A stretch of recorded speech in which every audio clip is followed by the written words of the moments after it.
Hour craft ಅಂತ ಕರಿತೀವಿ. Hour craft ಅಂದ್ರೇನು, ಇದೊಂದು ಸಿಡಿ ಅದ. ಈ ಸಿಡಿ ಮೇಲೆ ಏನು ಮಾಡಿದ್ದೇವೆ ಅಂದರೆ ಒಂದು ಬಲೂನನ್ನು ಓದಿ ನಾವು ಇದಕ್ಕೆ ಫಿಕ್ಸ್ ಮಾಡ್ಕೊಂಡಿದ್ದೇವೆ. ಇಲ್ಲಿ ಗಾಳಿ ಕೆಳಗಡೆ ತಳ್ತಾರೆ, ಇಲ್ಲೆಲ್ಲ ಫುಲ್ ಅದ. ಈ ಸಿಡಿದು ಒಂದು ಕಡೆಗೆ ಗ್ಯಾಪ್ ಇದೆ ಅಂತ ಕಾಣಿಸ್ತದೆ ನಿಮಗೆ.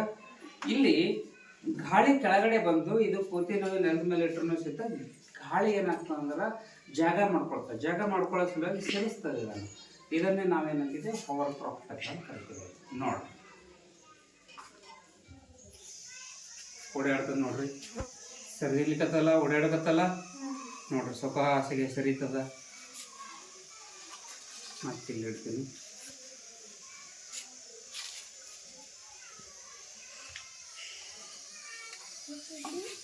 ಇಲ್ಲ ನೋಡ್ರಿ ಎಷ್ಟು ಸ್ಪೀಡ್ ಓಡಾಡಕತ್ತದ, ಗಾಳಿ ಎಷ್ಟು ಸ್ಪೀಡ್